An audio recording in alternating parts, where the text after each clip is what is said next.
اس کوشش کیجیے گا کہ تھوڑی سی بات سیدنا صدیق اکبر رضی اللہ تعالیٰ عنہ کی ذات کو خراج عقیدت پیش کریں، اس کے بعد پھر اگلے ٹاپک پہ چلتے ہیں۔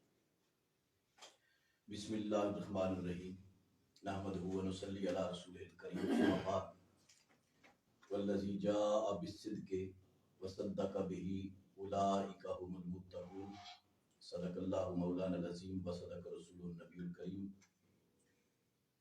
جناب محترم ڈاکٹر غلام عباس صابری صاحب اور انتہائی واجب الاحترام میرے ساتھ تشریف فرما خلیفہ مجاز حضرت بابا فرید الدین مسعود گنج شکر رضی اللہ تعالیٰ عنہ، جناب محترم حکیم خالد صاحب اور آپ کے تمام ناظرین سامعین سب کو میں تہ دل سے السلام علیکم کہتا ہوں، اور آپ کا شکریہ ادا کرتا ہوں کہ اس مہینے کی مناسبت سے یہ جمادی الثانی ہے، اور جمادی الثانی کا مہینہ جو ہے اس کی بے شمار نسبتیں ہیں، اور آپ نے ان دو نسبتوں کے حوالے سے آج گفتگو کرنی ہے۔ ایک تو آپ نے حضرت سیدنا صدیق اکبر رضی اللہ تعالیٰ عنہ ان کے بارے میں مجھے حکم دیا، اور دوسرا ملکہ ملک بقا وارثہ چادر تطہیر نور چشم رحمت للعالمین سیدہ طیبہ طاہرہ زہرا بتول سلام اللہ تعالیٰ علیہا، آپ کی بارگاہ اقدس و انور کے اندر آج ہم کچھ سننے اور سنانے کے لیے حاضر ہوئے ہیں۔ حضرت ابو بکر صدیق رضی اللہ تعالیٰ عنہ کہ یہ وصال مبارک کا مہینہ ہے، اور سیدۃ النساء العالمین خاتون جنت آپ کی ولادت باسعادت کا یہ مہینہ ہے۔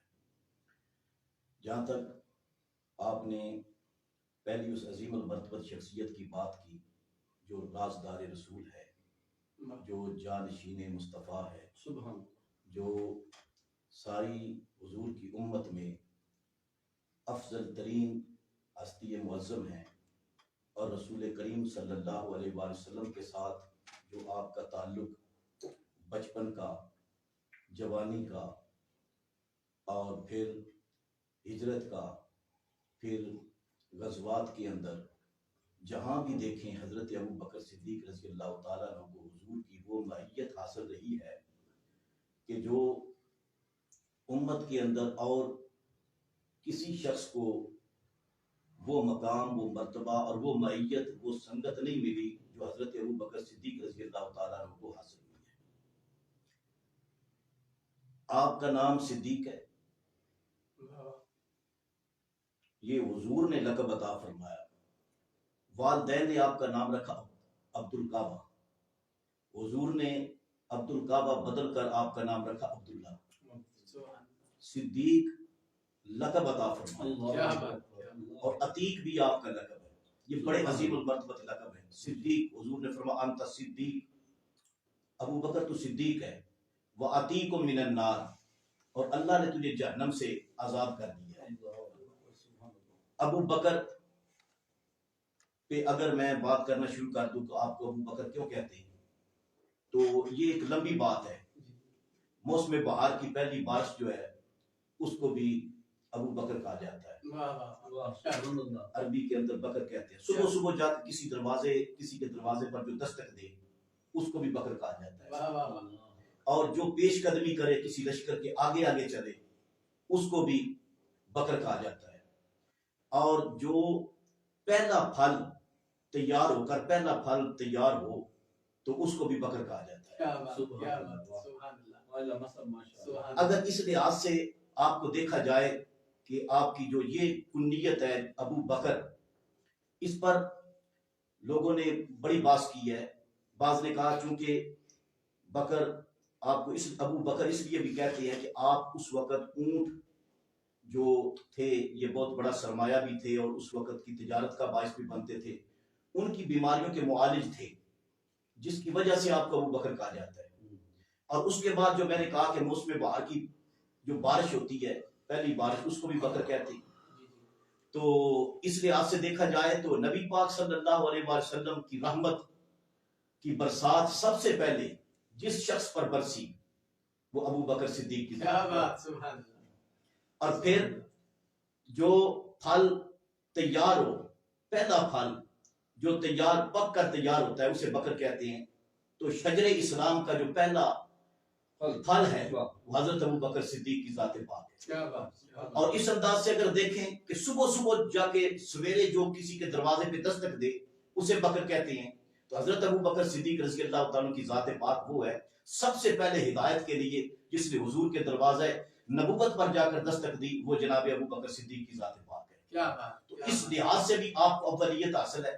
اور پھر پیش قدمی کرنے والا آگے آگے چلنے والا حضرت ابو بکر صدیق رضی اللہ تعالیٰ عنہ حضور کی امت میں نبی پاک صلی اللہ تعالیٰ علیہ وسلم کی ذات پاک کے بعد جنہوں نے اس امت کی رہنمائی فرمائی اس امت کی امامت فرمائی وہ حضرت ابو بکر صدیق رضی اللہ تعالیٰ عنہ کی ذات پاک ہے. اور اس وجہ سے بھی یہ جو کرینہ ہے یہ معتبر ہے کہ آپ کو ابو بکر کہا جاتا ہے. کیا بات. تو اگر میں اس پر بات کرنا شروع کر دوں حضرت ابو بکر صدیق رضی اللہ تعالیٰ عنہ کی شان و عظمت کے حوالے سے آپ کا بچپن آپ فطری طور پر ان شخصیات میں شامل ہیں کہ جنہوں نے زمانہ جاہلیت کے اندر بھی کبھی بتوں کے سامنے سر نہیں جھکایا. آپ اس دور کے اندر بھی رب واحد کی ذات کا اقرار کیے ہوئے تھے. اور یہ چند ہستیاں ہیں کہ جو اس دور کے اندر بھی دین ابراہیمی پر جو جن کا پیچھے سے شجرہ آ رہا تھا اور یہ لوگ جو تھے یہ مشرکین نہیں تھے. انہوں نے اللہ کے سوا کسی کے سامنے نہ سر جھکایا ہے نہ کسی کو اللہ کے سامنے علاوہ انہوں نے معبود مانا ہے. انہوں نے خدا کے سامنے ہی سر جھکایا ہے اللہ کو ہی اپنا معبود مانا ہے. ان کی پیشانی اس دور میں بھی جھکی ہے تو خدا کے آگے ہی جھکی ہے. ان کے ہاتھ اٹھے ہیں تو خدا کے سامنے اٹھے ہیں حضرت ابو بکر صدیق رضی اللہ تعالیٰ عنہ. اور پھر سعادت پہ سعادت یہ ہے کہ سبقت اسلام کے اندر حضرت ابو بکر صدیق رضی اللہ تعالیٰ عنہ نے پہل کی. آپ نبی پاک صلی اللہ علیہ وسلم کی بارگاہ کے اندر حاضر ہوئے اور یہ بات خود رسول کریم صلی اللہ علیہ وسلم فرماتے ہیں کہ ہر کسی نے جب جو مجھ پر ایمان لایا اس نے کوئی نہ کوئی مجھ سے نشانی ضرور مانگی کوئی نہ کوئی مجھ سے معجزہ ضرور مانگا. لیکن ایک ابو بکر وہ ہے کہ جس نے بغیر توقف کیے بغیر سوچے بغیر کوئی نشانی مانگے بغیر کوئی معجزہ طلب کرے جو مجھ پر ایمان لے آیا اور ان کلمہ پڑھا اور نبی پاک صلی اللہ علیہ وسلم کی نصرت کے اندر شامل ہو گئے وہ حضرت ابو بکر صدیق رضی اللہ تعالیٰ عنہ کی ذات اقدس ہے. میں اگر حضرت ابو بکر صدیق رضی اللہ تعالیٰ عنہ کی بات اس حوالے سے عرض کروں کہ سرکار دو عالم صلی اللہ علیہ وآلہ وسلم آپ نے جب اعلان نبوت فرمایا تو حضرت ابو بکر صدیق رضی اللہ تعالیٰ عنہ عمر کے اندر حضور سے 2.5 سال چھوٹے تھے لیکن بچپن حضور کے ساتھ حضرت ابو بکر صدیق کا گزرا ہے. تو جناب صدیق اکبر رضی اللہ تعالیٰ عنہ آپ کو اس معاشرے کے اندر اس سوسائٹی کے اندر مکے کے اندر آپ کو یہ مقام حاصل تھا کہ لوگ آپ کو بڑا معتبر مانتے تھے. آپ کی صداقت اور سچائی پر ان کو بڑا اعتماد تھا. یہاں تک کہ جو قتل کے فیصلے ہوتے تھے وہ حضرت ابو بکر صدیق کے پاس آتے تھے. یعنی اتنی معتبر ہستی ہے. بنیادی طور پر اگر حضرت ابو بکر صدیق رضی اللہ تعالیٰ عنہ کی عظمت کا جائزہ لینا ہو تو آپ اس نقطے سے شروع کریں کہ جب حضرت ابو بکر صدیق رضی اللہ تعالیٰ عنہ حضور پر ایمان لے کر آئے ہیں تو آپ اس معاشرے کو دیکھیں اور اس سوسائٹی کو دیکھیں کہ جس کے اندر حضرت ابو بکر صدیق رضی اللہ تعالیٰ عنہ رہتے تھے اور وہ لوگ حضرت ابو بکر صدیق کو اتنا معتبر مانتے تھے کہ اپنے بڑے سے بڑے فیصلے جو تھے وہ حضرت ابو بکر صدیق سے کراتے تھے. بلکہ جو قتل کے فیصلے تھے وہ بھی حضرت ابو بکر صدیق جو فیصلہ فرماتے وہ مانتے تھے. اور ڈاکٹر صاحب میں آپ حکیم صاحب موجود ہیں میں آپ دونوں حضرات کی موجودگی میں اور آپ کے ناظرین سامعین جتنے حضرات ہیں ان کے سامنے یہ بات رکھنا چاہتا ہوں کہ حضرت ابو بکر صدیق کا ایمان لانا حضور پر اور بغیر دلیل کے سیدھا جا کے سرکار کے دروازے پر جا کے کلمہ پڑھ لینا یہ کوئی معمولی بات نہیں ہے. عام بندے کا مان لینا اور ہے، جی جی جس کو معاشرے کے اندر وہ مقام حاصل ہو کہ لوگ اس کے پاس بڑے بڑے فیصلے لے کر آتے ہیں اور وہ متفقہ شخصیت ہو، اور ایک لمحے کے لیے نہیں سوچا کہ میں برادری سے مشورہ کر لوں، میں دوستوں سے مشورہ کر لوں، یہ پورا معاشرہ جو مجھ پر اتنا اعتماد کرتا ہے میں ان سے مشورہ کر لوں، صلاح لے لوں، پھر جا کے میں کلمہ پڑھ لوں گا. سوچا بھی نہیں. برادری جاتی ہے تو جائے، لوگ ناراض ہوتے ہیں تو ہو جائے، ایک لمحے کے لیے سوچا بھی نہیں. یہاں دیکھیں نا، آج سیاستدان ہے، سیاسی دور ہوتا ہے اور سیاستدان ہے، لوگ پارٹیاں بدلتے رہتے ہیں، دھڑے بدلتے رہتے ہیں، لیکن یہاں عالم یہ ہوتا ہے کہ لوگ دیکھتے ہیں کہ کس پارٹی کا عروج ہے اور آنے والا دور کس کا ہے، پھر اس میں جاتے ہیں. اور پھر اگر کوئی ایسا وقت آ جائے، لوگ ان کو دعوت دیں، بھئی ہماری پارٹی جوائن کر لو، ہمارے دھڑے میں آ جاؤ، تو پھر کیا ہوتا ہے، وہ بندہ کہتا ہے کہ یار میں کوئی عام بندہ تو نہیں، میں تو دیکھے نا میری برادری بھی ہے، میرے دوست احباب بھی ہیں، اور میرا ایک پورا حلقہ ہے دوستوں کا، میری ایک جماعت ہے، میں ان سے مشورہ کروں گا اور مشورے کے بعد میں فیصلہ کروں گا. کیوں؟ لوگ مجھ پر اعتماد کرتے ہیں. لیکن حضرت ابو بکر صدیق کی عظمت پر صدقے جاؤں، آپ نے نہیں دیکھا کہ کیا ہوگا، انجام کیا ہوگا، ایک لمحے کے لیے نہیں سوچا، سیدھے حضور کے پاس گئے، دروازہ کھٹکھٹایا اور سرکار کی بارگاہ میں عرض کیا، یا رسول اللہ میں نے سنا ہے آپ نے اعلان نبوت فرما دی ہے. حضور نے فرمایا ہاں ابو بکر میں نے اعلان نبوت کر دی ہے. کہا یا رسول اللہ پھر مجھے کلمہ پڑھائیں. مجھے کلمہ پڑھائیں، اور کلمہ پڑھ لیا. اور جناب حضرت ابو بکر صدیق رضی اللہ تعالیٰ عنہ یہ تو تھا کہ خود کلمہ پڑھ لیا. اس وقت جو سیرت نگار ہے انہوں نے لکھا ہے حضرت ابو بکر صدیق کے پاس 40,000 دینار تھے. یہ آپ کیونکہ تجارت کرتے تھے، 40,000 دینار تھے. خود بھی حضور کی بارگاہ میں حاضر ہوئے اور 40,000 دینار بھی حضور کے قدموں پر قربان کر دی. خود بھی آ گیا ہوں اور یہ جمع پونجی تھی یہ بھی لے آیا ہوں، وہ بھی حضور کے قدموں پر. کسی موقع پر حضرت ابو بکر صدیق رضی اللہ تعالیٰ عنہ اتنے مستحکم ارادوں کے مالک تھے کہ کسی موقع پر بھی وہ پیچھے نہیں ہٹے، بلکہ وہ پیش رہے اور فرنٹ لائن آگے حضور صلی اللہ علیہ وسلم کی. اور پھر حضرت ابو بکر صدیق رضی اللہ تعالیٰ عنہ کی شان اقدس یہ ہے کہ آپ ہمیشہ، آپ کوئی موقع دیکھ لیں، آپ کو پہلی صف میں آپ پائیں گے. سیرت کی کوئی کتاب پڑھ کر دیکھیں، اگر ایمان کی بات ہے تو حضرت ابو بکر صدیق کا پہلا نمبر ہے، اگر ہجرت کی بات ہے تو آپ کا پہلا نمبر ہے، اور اگر اسی طرح جنگ کے اندر حضرت ابو بکر صدیق کا پہلا نمبر ہے. اور پھر آپ اسی انداز سے دیکھتے چلے جائیں. یہ چیزیں جو ہیں یہ دو وجہ سے ہوتی ہیں. پہلی صف پر آنا، یا تو یہ کہا جاتا ہے، دیکھیں نا آپ کسی کالج میں، اسکول میں، یونیورسٹی میں جاتے ہیں تو کچھ طالب علم پیچھے بیٹھتے ہیں، کچھ آگے بیٹھتے ہیں. کچھ ایسے طالب ہوتے ہیں جو آگے بیٹھنا پسند کرتے ہیں، اور کچھ ایسے ہوتے ہیں کہ جن کو استاد آگے بٹھانا پسند کرتا ہے. یہاں پر دونوں وجہ ہو سکتی ہیں. یا تو ابو بکر صدیق سامنے بیٹھنا پسند کرتے تھے، فرنٹ لائن پر خود بیٹھے ہوئے تھے، یا حضور نے بٹھایا تھا. اگر خود بیٹھے تھے تو پھر مطلب کیا ہوتا ہے کہ جو شاگرد پہلی صف پر بیٹھے، پہلی لائن پر بیٹھے، وہ استاد سے محبت زیادہ کرتا ہے، اس کے دل میں استاد کی چاہت زیادہ ہوتی ہے اور وہ استاد سے زیادہ علم حاصل کرنا چاہتا ہے. حضرت ابو بکر صدیق کے دل کے اندر چاہت یہ تھی کہ حضور کو قریب، حضور کا قرب بھی نصیب ہو اور سرکار سے علم اور فیض جو ہے وہ بھی زیادہ وصول کریں.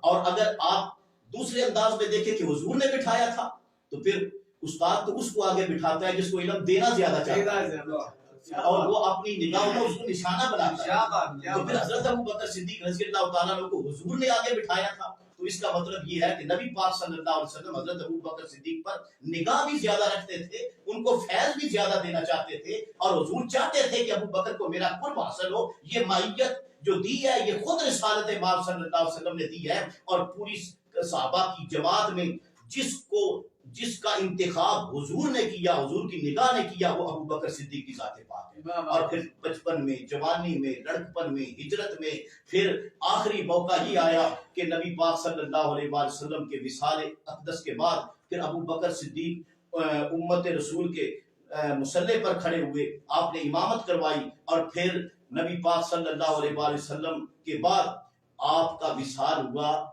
اور جب وصال ہوا تو پھر حضور کے پہلو کے اندر آپ کو دفن کیا گیا. آج بھی حضور کے ساتھ ہی لیٹے ہوئے ہیں اور قیامت کے دن حضور نے فرمایا کہ میں اسی طرح اٹھوں گا. آپ ایک مرتبہ تشریف لائے تو ایک طرف حضرت ابو بکر صدیق تھے, دوسری طرف حضرت عمر تھے, تو آپ نے فرمایا کہ ہم اسی طرح قیامت کے دن اٹھیں گے. بڑی لمبی باتیں ہیں, اگر میں کرتا چلوں تو حضرت ابو بکر صدیق کے عشق کی بات ہو, محبت کی بات ہو, آپ کی فداکاری کی بات ہو, آپ کی جانثاری کی بات ہو, جو بھی بات ہو, ہر پہلو جو ہے وہ تشنہ رہ جاتا ہے. زندگی کم ہے, حضرت ابو بکر صدیق کے فضائل زیادہ ہیں, ان کی عظمت زیادہ ہے. مقام صحابیت دیکھیں. میں آخری بات کرتا ہوں, کسی کے گھر ایک حافظ ہو تو لوگ کہتے ہیں یہ بڑا محترم گھر ہے, اس کے اندر قرآن پاک کا ایک حافظ ہے.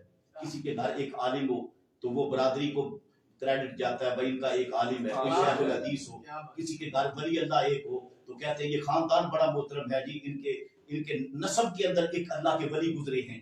یہ بڑی ساتوں کی بات ہوتی ہے, لیکن سارے ولی اکٹھے ہو جائیں, غوث, قطب, ابدال, قلندر, تو حضور کے ایک صحابی جو ہیں ان کے قدموں کے ساتھ جو لگنے والی خاک ہے اس کی عظمت کا مقابلہ بھی نہیں کر سکتے. تو حضرت ابو بکر صدیق رضی اللہ تعالیٰ صرف خود صحابی نہیں ہے, یہاں وہ سنگم ہے, خود صحابی نہیں ہے, خود بھی صحابی ہیں, باپ بھی صحابی ہے, بیٹا بھی صحابی ہے, پوتا بھی صحابی ہے.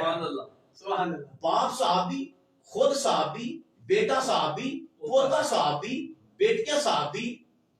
اور میں کیا کہوں کہ حضرت ابو بکر صدیق کے گھر کے اندر تو ہر طرف مقام صحابیت ہے. اور اگر ایک صحابی اس کی یہ شان ہے تو آپ اندازہ لگائیں جس کے گھر ہر طرف صحابیت ہی صحابیت ہو اس کی عظمت کا کیا ہے. بڑا ہی مرتبہ اونچا ملا یہ حضور. میرے استاد خضر ملت سید خضر حسین چشتی رحمت اللہ تعالی علیہ فرمایا کرتے تھے, بڑا ہی مرتبہ اونچا ملا صدیق اکبر کو, بڑا ہی مرتبہ اونچا ملا صدیق اکبر کو, ہے یاد کرتا قرآن میں خدا صدیق اکبر کو, رکھا ہے قبر میں بھی ساتھ شاہ عالم نے, کرے پھر کون آقا سے جدا صدیق اکبر کو. پیام کی.